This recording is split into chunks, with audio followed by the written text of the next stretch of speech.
Ang kwentong ito ay hango sa totoong buhay. Mula ito sa isa nating kabayan na itago na lamang natin sa pangalang Maya. Taong 1972, Visayas, Negros Oriental. Sa isang liblib na baryo sa Kabisayaan na napapalibutan ng gubat at palayan, naninirahan ang mag-ina na si Aling Belen at Maya. Ang mga bahay sa baryo ay yari lamang sa kawayan, kahoy at pawid. Karamihan sa mga tahanan ay magkakalayo. Walang sementadong kalsada. Wala ring kuryente ng mga panong ito. Sa gabi, gasera at lamparang digas lamang ang gamit ng mga tao. Payak ang pamumuhay ng mga taga-baryo. Gumigising ng maaga upang magtrabaho sa bukid o mangisda sa ilog at dagat. Pagsapit ng hapon, umuwi sila sa kani-kanilang bahay bago pa tuluyang dumilim. Malayo ang baryo sa bayan, kaya bihira lamang ang may bumisita sa kanila. Bihira lang din makakalap ng impormasyon. Napakatahimik sa tuwing sasapit ang dilim. Ang maririnig lamang ay huni ng mga kuliglig, iyak ng mga palakang gubat na nagmumula sa mga damuhan at sapa. Paminsan-minsan, maririnig din ang lagaslas ng mga dahon kapag may hangin. Sa ganitong oras, halos walang taong lumalabas ng bahay, lalong-lalo na kapag wala ng buwan sa langit. Iginagalang si Aling Belen ng buong baryo. Siya ang pinakamatandang kumadrona, ang babaeng unang sumalubong sa halos lahat ng kabataang isinilang sa kanilang lugar. Sa mga kamay ng matanda, unang naramdaman ng mga sanggol ang lamig ng mundo. May taglay ding malawak na kaalaman sa panggagamot si Aling Belen, mula sa mga halamang gubat hanggang sa mga orasyon na minanapas sa mga ninuno.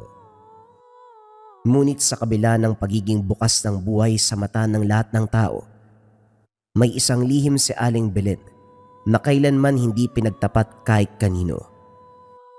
Si Maya. Hindi niya tunay na anak. 20 taon na ang nakalipas. Gabi at malakas ang buhos ng ulan dahil sa matinding bagyo. Ang ilog na malapit sa kagubatan ay halos umapaw na, at ang mga daan ay puro putik at tubig.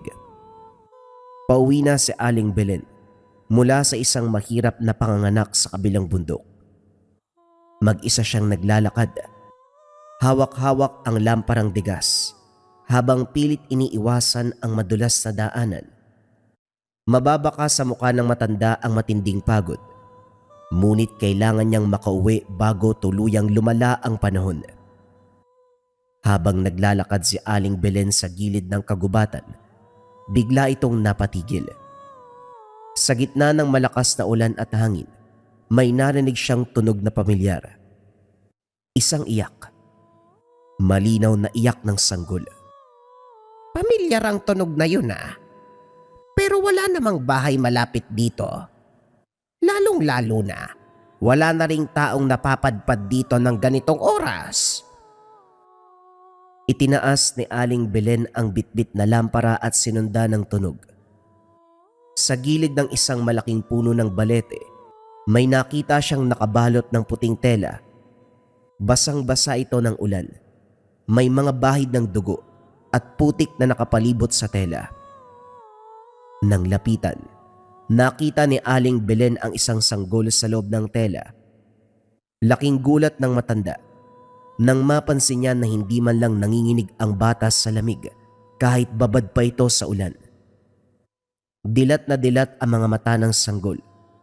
Nakatingin lamang sa itaas na para bang nag-aantay na may dumampot sa kanya. Nang buhati ni Aling Belen ang sanggol, biglang tumahimik ang paligid. Huminto ang ulan. Nawala ang malakas na hangin. Ngunit may narinig siyang tunog mula sa madilim na bahagi ng gubat. Isang mabilis at malinaw na tunog ng tiktik. Kinilabutan si Aling Belen, ngunit piniling manatiling kalmado. Inisip na baka dahil lamang ito sa pagod at puyat. Mabilis naman niyang binalot ng maayos ang sanggol, nagmamadaling umuwi sa maliit na kubo. Sa gabing yun, nagpa siya si Aling Belen na alagaan ang bata na parang sariling anak. Mag-isa lamang siya sa buhay at wala ng ibang pamilya sa baryo. Ipinangako niya sa sarili na hindi papabayaan ang sanggol kahit ano pa ang mangyari.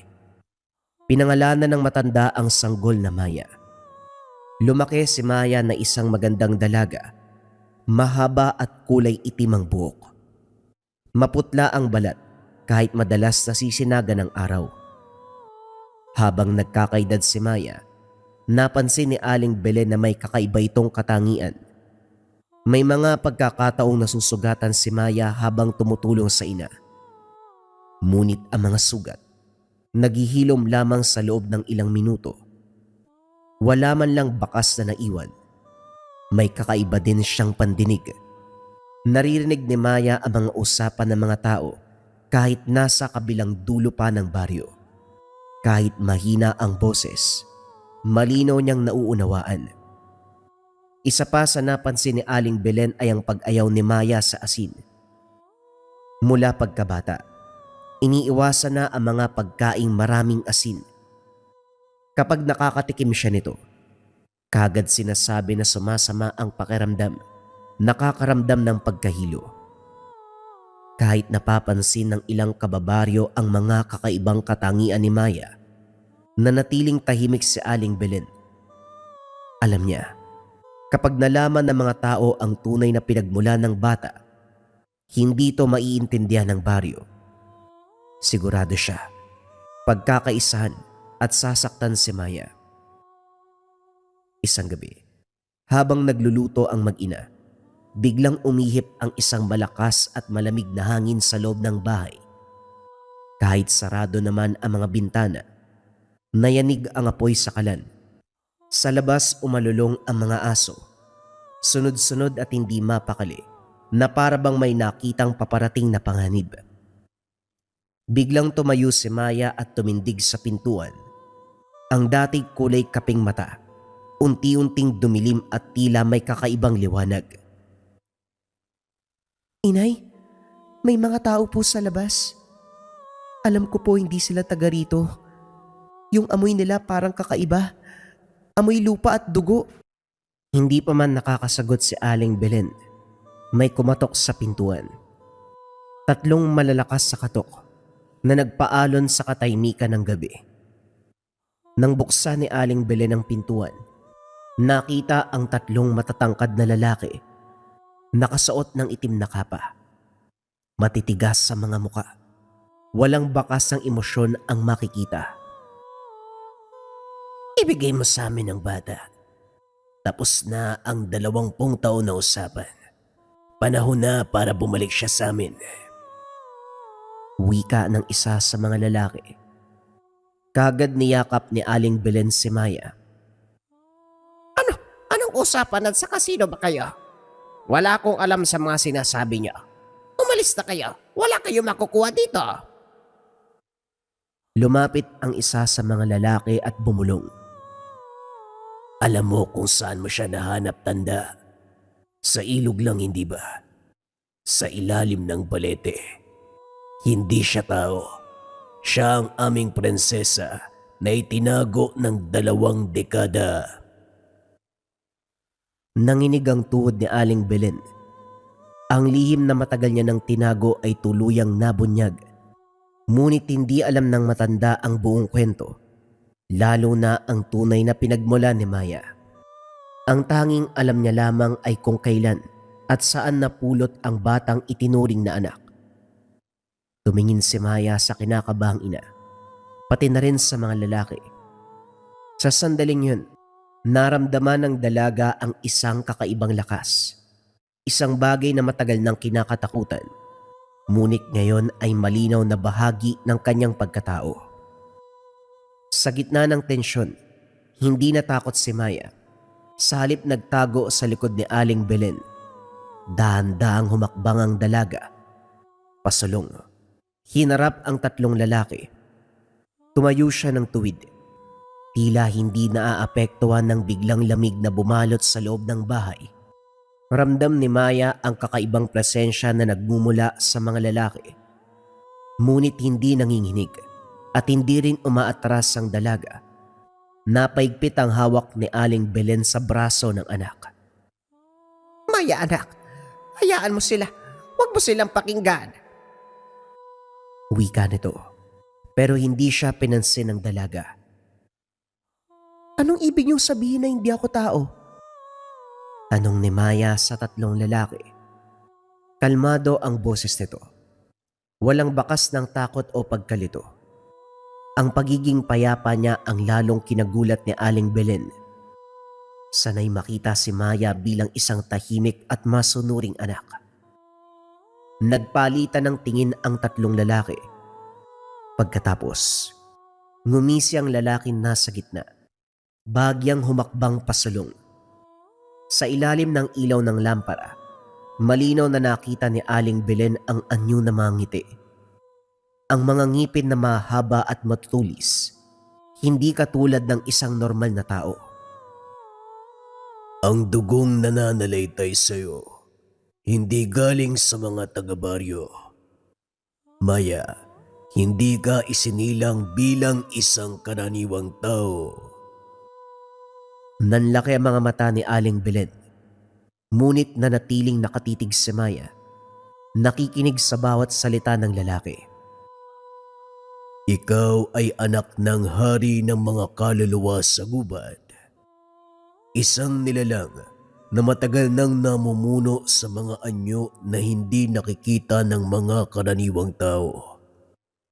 Noong sanggol ka pa lamang, itinakas ka ng iyong ina upang iligtas mula sa isang digmaan sa ating mundo. Huminga ng malalim ang lalaki bago muling nagsalita. Sa gitna ng pagtakas, dinala ka ng iyong tunay na ina sa ilog malapit sa Balete. Doon ka iniwanan, umaasang may makakapulot sa iyo at magpapalaki bilang tao. Inakala naming nalunod at namatay ka sa baha. Tumingin ng diretsyo ang lalaki kay Maya. Hanggang sa kamakailan lamang nang maramdaman namin muli ang iyong presensya, ang iyong hininga, ang iyong dugo. Alam naming buhay ka pa, Maya. Nag-umapaw ang katahimikan sa buong bahay. Ang apoy sa kalan ay bagyang humina at ang lamig sa paligid mas tumindi pa. Hindi pa rin nagsasalita si Maya. Sa kaloob-looban ng dalaga may gumagalaw na pakiramdam na matagal nang nararamdaman. Isang bagay na hindi kailanman nauunawaan at ngayon ay unti-unti nang nagkakaroon ng sagot ang mga katanungan ni Maya. Biglang sumugod ang isa sa mga lalaki. Inabot ang braso ni Maya. Mabilis ang pagkilos nito. Puno ng galit. Ngunit bago pa man ito makalapit, kagad na hinugot ni Aling Belen mula sa bitbit na bag ang isang lumang anting-anting na nakatali sa pulang sinulid. Naroon ang isang maliit na botelya ng banal na lana na matagal nang daladala. Maigpit na hinawakan ng matanda ang anting-anting. Mabilis sa binuhos ang banal na lana sa may pintuan at sa sahig sa pagitan ng mga lalaki. Huwag yung lalapitan ng anak ko. Ako ang harap sa inyo kapag may nangyari sa kanya. Nanginginig man ang boses, buo at matatag ang kalooban. Napatigil at napatras ang mga lalaki nang dumikit ang banal na lana sa mga balat. Dumaing sila sa sakit at tila nasusunog ang mga suot na kapa. Ang anino ng kanilang mga katawan ay parabang nag-iba sa liwanag ng lampara. Mapangas ka, tao. Hindi ka dapat nangingialam sa usaping ito. Ang mga bagay na yan, hindi makakapigil sa amin ng matagal. Lumakas ang hangin sa loob ng maliit na kubo. Nagsimulang gumalaw ang mga gamit sa mesa. Pilit na sumusulong ang mga lalaki, ngunit napapatras sa tuwing madadapuan ng banal na lana. Samantala, hinila naman ni Aling Belen si Maya papunta sa likod ng pintuan. Maigpit ang hawak sa kamay ng dalaga. Tumakbo ka na, Maya. Pumunta ka sa simbahan sa bayan. Maraming tao doon, anak. Sigurado kong hindi ka nila masusundan. Hindi po ko aalis nang wala kayo, Nay. Hindi ko po kayo iiwan. Tumingin si Aling Belen kay Maya at sa unang pagkakataon nakita ng dalaga ang takot sa mga mata ng kinikilalang ina. Alam kong mas kailangan ka ng mundo kumpara sa akin, anak. Sa likod nila, muling umalingaw-ngaw ang galit na boses ng mga lalaki. Unti-unti silang sumusulong, kahit halatang nasasaktan pa rin. Nang mga sandaling yun, ramdam ni Maya na may gumagalaw sa kanyang kalooban. Isang malakas na matagal nang natutulog at ngayon ay pilit ng gumigising. Sa tindi ng galit ng mga estranghero, biglang yumanig ang buong kubo. Umugong ang sahig. Nagsimulang gumaralgal ang mga dingding na kawayan.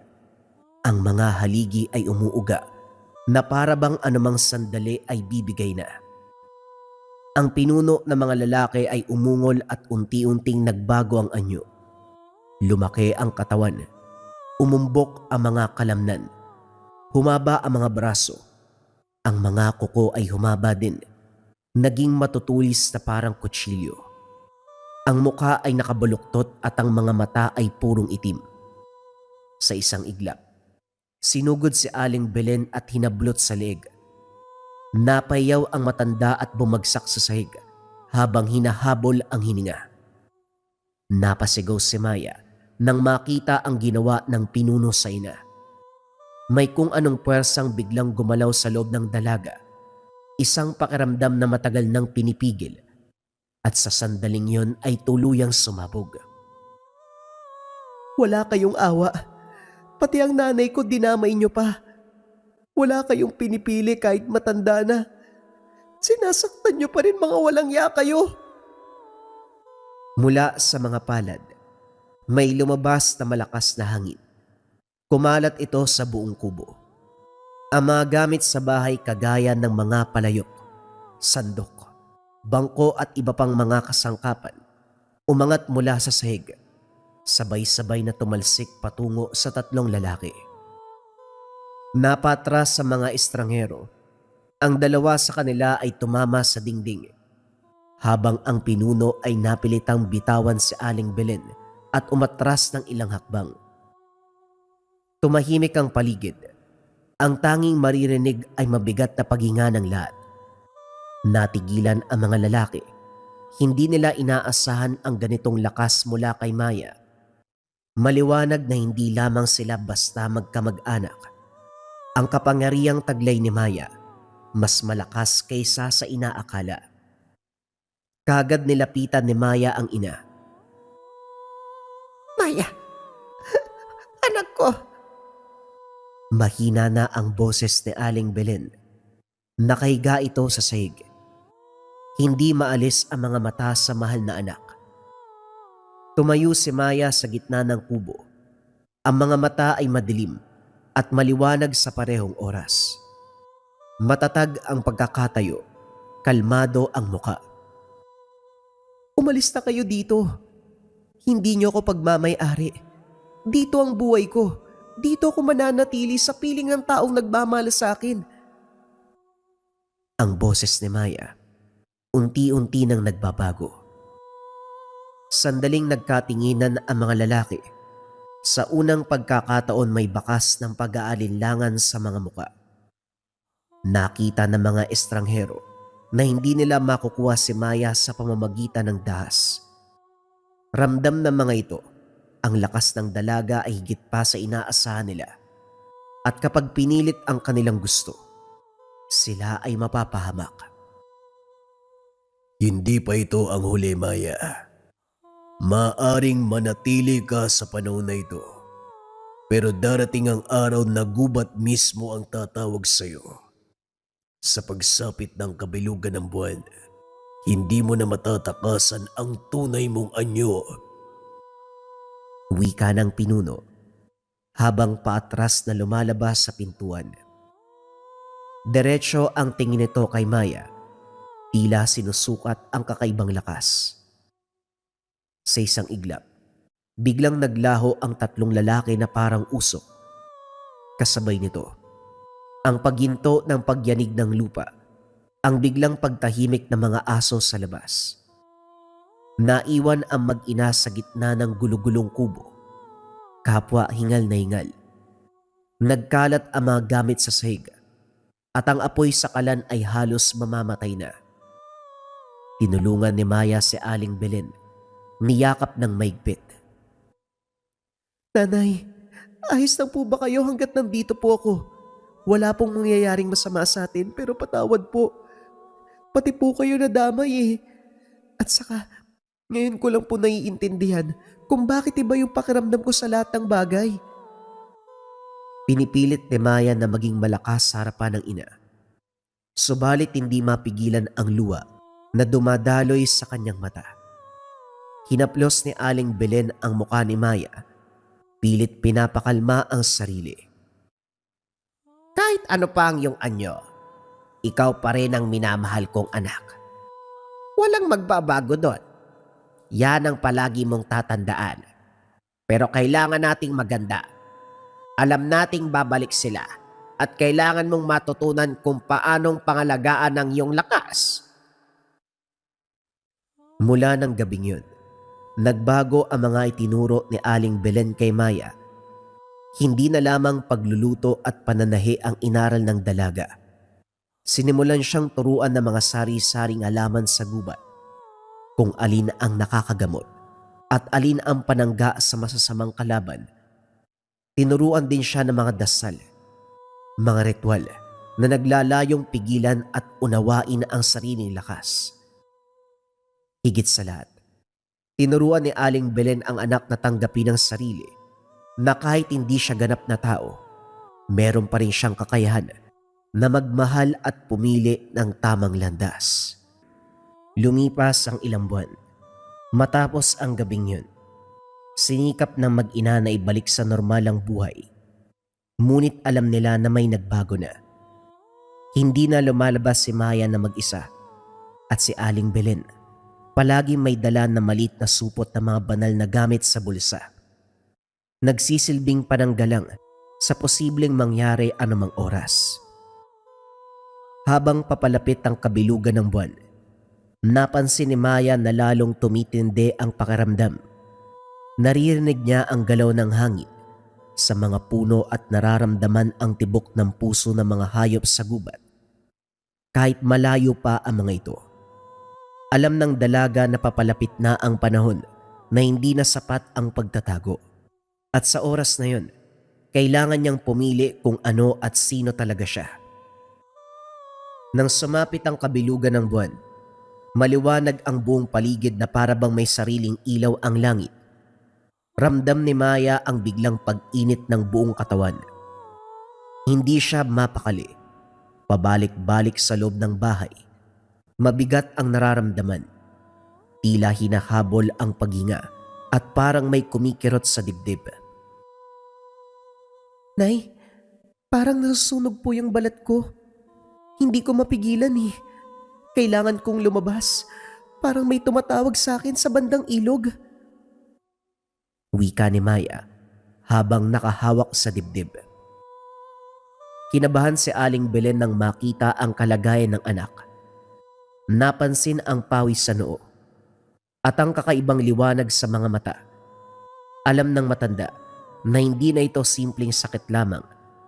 Alam din niya na hindi mapipigilan ang tawag na yun. Sasama ako sa iyo, anak. Hindi kita hahayaan na pumunta doon ng mag-isa. Kagad na kinuha ang lampara. Magkahawak silang lumabas ng bahay. Dahan-dahang naglakad ang mag-ina patungo sa ilog. Tinahak ang daan na matagal nang hindi nila binalikan. Habang papalapit sa lugar, lalong umiinit ang pakiramdam ni Maya at lalong bumibigat ang hangin sa lugar. Nay Belen, parang natatakot po ako eh. Huwag kang mag-alala, anak. Nandito ako. Hindi kita iiwan anuman ang mangyari. Pagdating sa malaking puno ng balete, napahinto ang dalawa. Ang mga ugat ng puno ay nagliliwanag. Wari mga kakaibang liwanag na nagmula sa loob. Ang ilog ay hindi umaagos. Tahimik at payapa. Parang isang malaking salamin na sumasalamin sa bilog at maliwanag na buwan. Biglang gumalaw ang tubig sa gitna ng ilog. Dahan-dahan itong bumuka. Mula roon ay lumitaw ang isang babaeng napakaganda. Ang buhok nito ay mahaba, umaagos na parang tubig. Ang kasuotan ay yari sa mga dahon at kumikinang na bato. Malamig, ngunit malinaw ang kanyang tingin. Siya ang reyna ng kagubatan, ang tunay na ina ni Maya. Mahal kong anak, huwag kang matakot. Hindi ako ang iyong kaaway. Napatras si Maya. Kusang nagtago sa likod ni Aling Belen. Maigpit na hinawakan ang braso ng kinikilalang ina. Maya, panahon na para harapin mo ang tunay mong pagkatao. Tignan mo ang babaeng nasa harapan natin. Kawangis mo siya, anak. Pero inay, ikaw lang po ang kinikilala kong magulang. Lumapit ka dito, mahal kong anak. Hayaan mong ipaliwanag ko ang lahat. Bakit mo ko iniwan? Bakit mo ko hinayaang lumaki na hindi alam ang buong katotohanan? Napayoko ang reyna sa sinabi nito.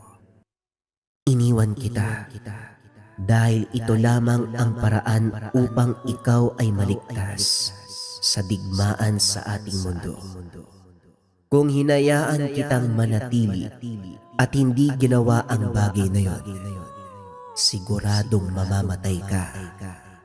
Pagkatapos tumingin ang reyna kay Aling Belen. Nagpapasalamat ako sa iyo, mortal. Hindi mo lang inalagaan ang anak ko. Tinuruang magmahal, matakot at pumili. Binigyan ka niya ng puso ng isang totoong tao. Wika ni reyna kay Aling Belen. Napaluha si Aling Belen ngunit hindi nagsalita. Maigpit lamang na niyakap si Maya na para bang ayaw nang pakawalan ang dalaga.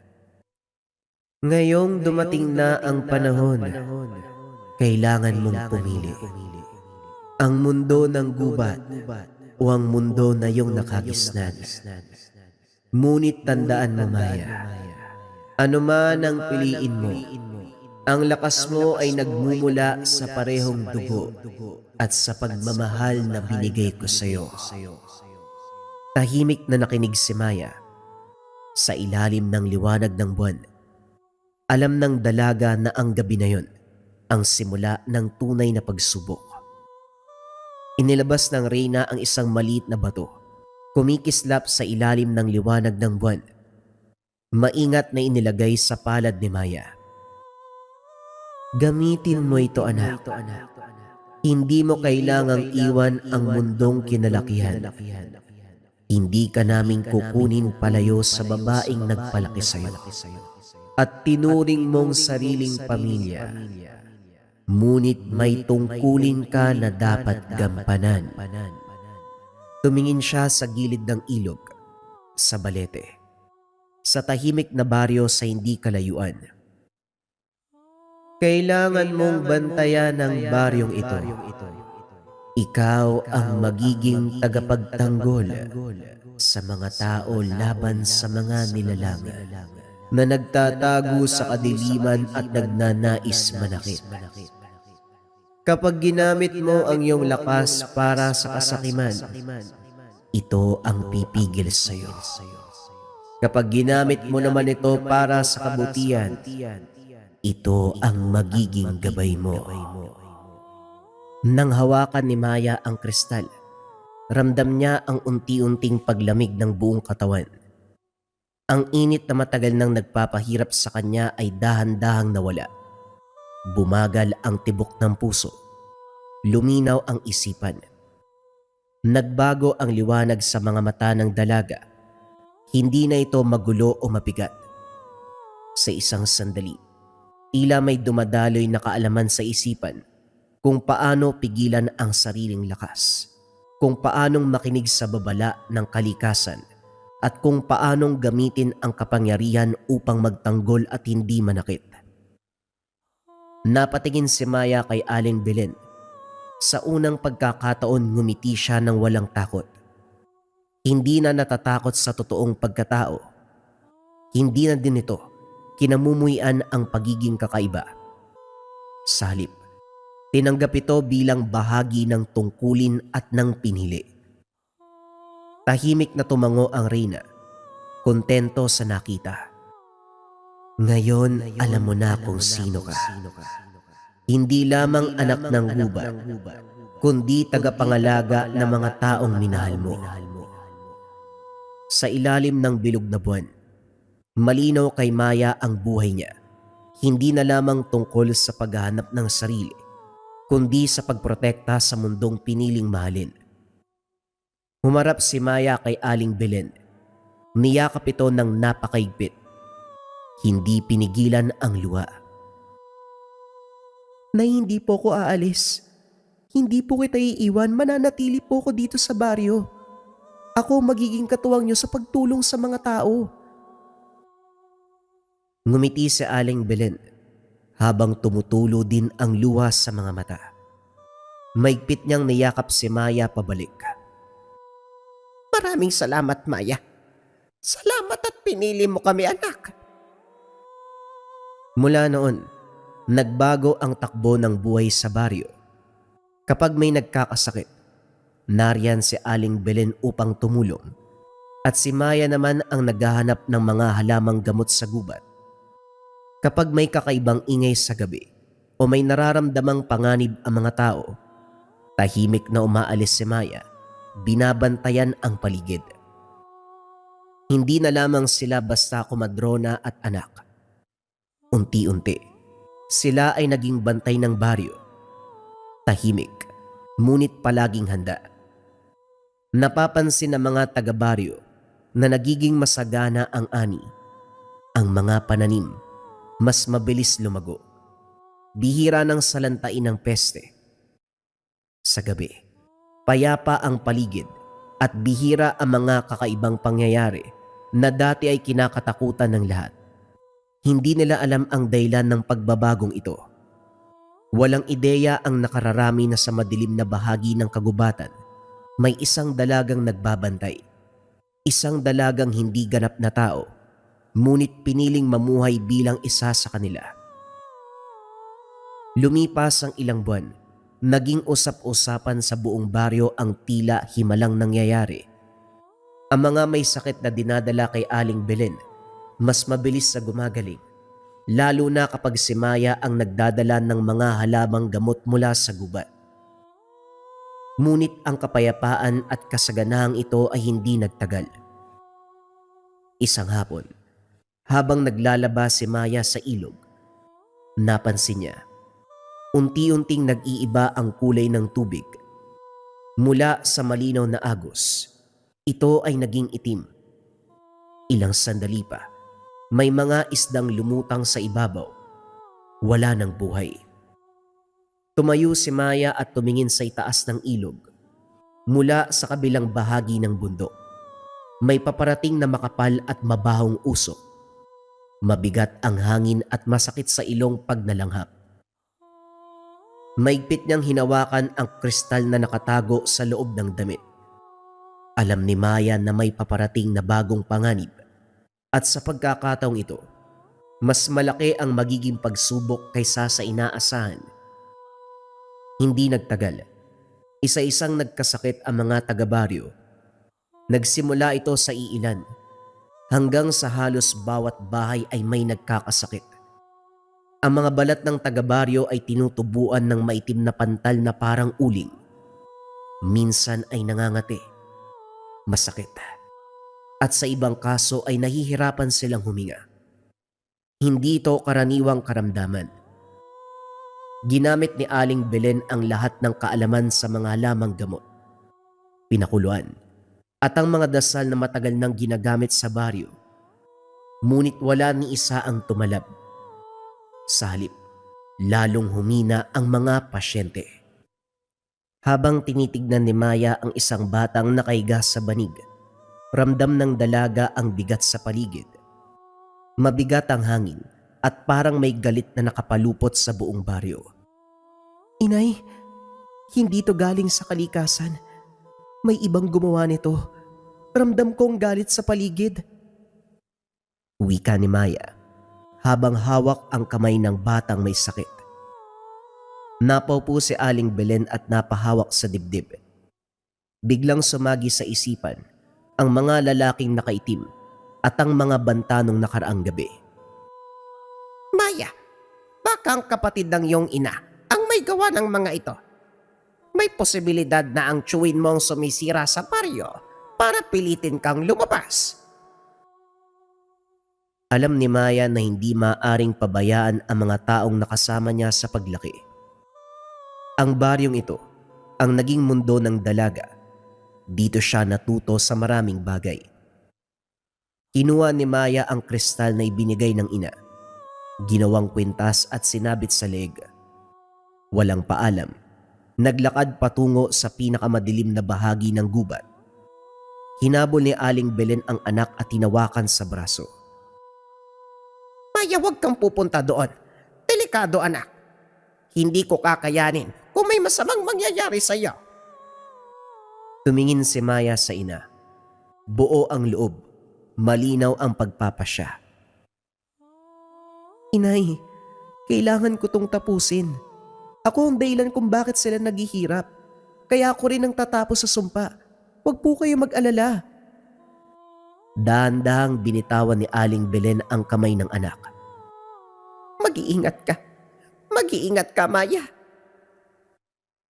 Habang papalapit sa gitna ng gubat, lalong mas dumidilim ang paligid.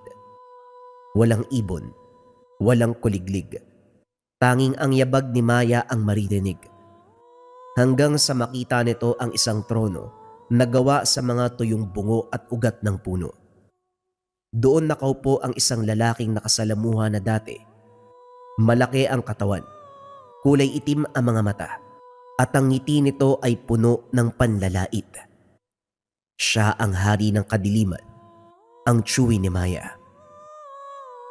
Sa wakas, lumabas din ang munting prinsesa. Matagal kitang inantay. Tumayo ito mula sa trono. Sumama ka sa akin. Pamunuan natin ang mundong ito. Sa lakas mo at sa kapangyarihan ko, walang makakapigil sa ating dalawa.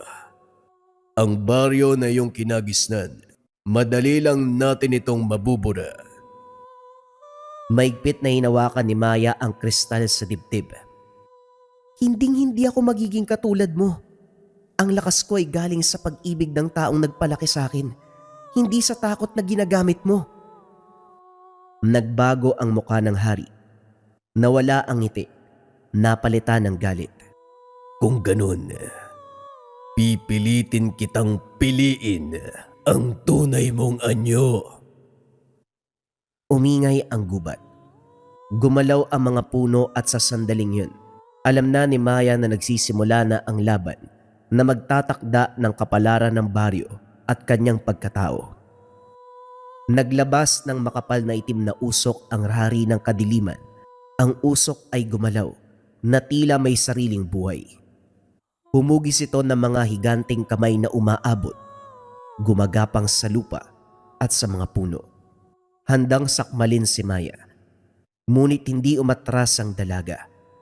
Ipinikit niya ang mga mata at huminga ng malalim. Sa halip na takot, mas piniling damhin ang init ng mga alaala, ang amoy ng sinaing sa umaga, ang haplos na mga kamay ni Aling Belen habang tinatahi ang mga damit, at ang boses nito na nagbabahagi ng storya tuwing gabi. Sa dibdib ni Maya, biglang umilaw ang kristal. Hindi ito basta liwanag. Ito ay malinaw, dalisay at puno ng pagmamahal. Kumalat ito sa buong gubat. Hinawi ang dilim. Tinunaw ang itim na usok na parang hamog sa ilalim ng araw. Napatras ang hari at napasigaw sa sakit. Hindi maaari. Ako ang kadiliman at takot. Ako dapat ang maghahari. Wika nito habang sinusubukang labanan ang liwanag. Hindi, ikaw ay bunga lamang ng takot at ang takot ay walang laban sa kabutihan at pagmamahal. Sa isang iglap, pumutok ang liwanag na parang kidlat. Nabalot ang hari ng dalisay na enerhiya at ang katawan nito ay unti-unting nagkawatak-watak. Naging mga tuyong dahon, abo at anino na tinangay ng hangin. Biglang nanaig ang katahimikan sa loob ng kagubatan. Wala na ang kadiliman.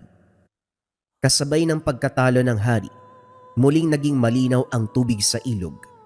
Ang mga punong tila namamatay ay muling sumibol at ang hangin ay bumalik sa dating presko at payapa. Sa baryo, nagising ang mga tao na magaan ang pakiramdam. Ang maiitim na pantal sa mga balat ay naglaho na parang panaginip at ang sakit na matagal nang nagpapahirap sa bawat isa ay tuluyan ding nawala. Pagbalik ni Maya sa kubo, nag-iintay si Aling Belen sa pintuan. Hawak ang lampara habang nanginginig ang mga kamay. Hindi na kailangan ng mga salita. Nagyakapan ng mag-ina. Nagtagumpay po ko, Nay. Hindi ko po yan magagawa kung wala kayo. Ikaw ang nagbigay ng lakas at tapang. Maraming salamat po sa pag-aaruga at pagmamahal. Anak, kapag ang puso ng isang tao ay puno ng kabutihan, hindi siya kailanman matatalo. Maaring mahirapan, maaring masaktan, pero sa uli, siya pa rin ang magwawagi. Alam ng matanda na ang batang inaruga. Hindi na lamang isang dalaga. Siya na ngayon ang tagapangalaga ng kapayapaan. Hindi dahil sa kakaibang kapangyarihan, kundi dahil sa puso. Mula noon, hindi na muling nanganib ang baryo. Si Maya ay nanatiling simpleng anak ni Aling Belen sa paningin ng marami. Ngunit tuwing gabi, kapag maliwanag ang buwan at tahimik ang paligid, may nakikitang anino sa tuktok ng bundok. Isang dalagang nagbabantay. Tahimik ngunit palaging handa. Sinisiguradong walang masamang loob ang makakapasok sa lupang itinuring na tahanan. Lumipas ang maraming taon. Ang buhok ni Aling Belen ay naging kasing puti ng bulak at ang lakad ay bumagal. Ngunit ang mga mata ay nanatiling puno ng karunungan. Si Maya sa kabilang banda, wari hindi tinatabla ng panahon. Ang anyo nito ay nanatiling sariwa, parang hiyas na pinapangalagaan ng kalikasan. Maya, hindi na ako bumabata. Darating ang araw na mawawala ako sa mundong ito. Ang hiling ko lang, huwag mong talikuran ang lahat ng itinuro ko sa iyo. Ingatan mo ang mga aral. Dalin mo habang buhay. Nang tuluyang manghina si Aling Belen, si Maya ang pumalit sa kanyang mga tungkulin bilang manggagamot at kumadrona ng baryo. Ginamit ang kaalaman ng tao at ng engkanto, mga halamang gamot, dasal at kapangyarihan na may paggalang sa buhay. May isang malaking pagbabago sa baryo. Hindi na natatakot ang mga tao sa kagubatan. Sa halip natutunan nilang igalang ito. Dahil alam nila, sa pagitan ng mga puno at anino, may isang tagapangalaga, isang dalagang may dugong engkanto at pusong hinubog ng pagmamahal ng isang ina. Isang araw, napagtanto ni Maya na hindi sapat magbantay lamang sa baryo. Nais niyang matuto rin ang mga tao kung paanong igalang at alagaan ang kalikasan. Sa ilalim ng malaking puno ng balete, sa parehong lugar kung saan siya natagpuan noon, nagtayo si Maya ng isang maliit na paaralan para sa mga bata. Doon tinuruan niya ang mga bata kung paanong kilalanin ang mga halaman sa paligid. Ipinakita ni Maya kung alin ang mga dahon na pwedeng gawing gamot at panglunas sa sakit. at kung aling mga ugat ang dapat iwasan dahil nakakalason. Tinuruan ding makinig sa hangin kung paanong mararamdaman kung may paparating na bagyo kahit hindi pa madilim ang langit. Higit sa lahat, itinuro ni Maya ang paggalang sa lahat ng nilalang. Pinaliwanag nito na ang hayop sa gubat ay hindi kalaban, kundi bahagi ng iisang mundo na dapat pangalagaan. Dahil sa mga aral na ito, naging mas maingat at mapagmalasakit ang mga taga-baryo. Ang dating liblib at takot na lugar, naging isang tahimik at masayang komunidad na kalaunan ay tiningala at ginalang ng mga karatig bayan. Isang tahimik na gabi, nakaupo ang mag-ina sa beranda ng kubo. Maliwanag ang buwan at malamig ang hangin. Hinawakan ni Aling Belen ang kamay ni Maya. Mahina na ang pagkakakapit, ngunit malinaw pa rin ang init ng pagmamahal sa mga mata. Maya anak, nararamdaman ko na hindi na ako magtatagal sa mundo. Kapag dumating ang araw na hindi mo na ako kasama, huwag kang malulungkot. Dahil sa iyo, naging makabuluhan ang buhay ng isang matandang kumadronang tulad ko. Kayo po ang nagturo sa akin kung paanong maging tao, inay. Yun po ang pinakamahalagang bagay, higit pa sa anumang lakas o kapangyarihan. Ngumiti sa Aling Belen. Marahang hinaplos ang pisngi ni Maya. Ipagpatuloy mo ang pagtulong sa mga nangangailangan. Huwag mong kalimutan na ang tunay na lakas wala sa kristal o sa dugong engkanto. Nasa puso ito ng taong tumutulong nang walang hinihintay na kapalit. Pagkasabi ng mga salitang yun, dahan-dahang pumikit si Aling Belen. May payapang ngiti sa labi ng matanda. Mahal na mahal po kita, Nay. Palagi kang nandito sa puso ko. Hinding-hindi kita makakalimutan.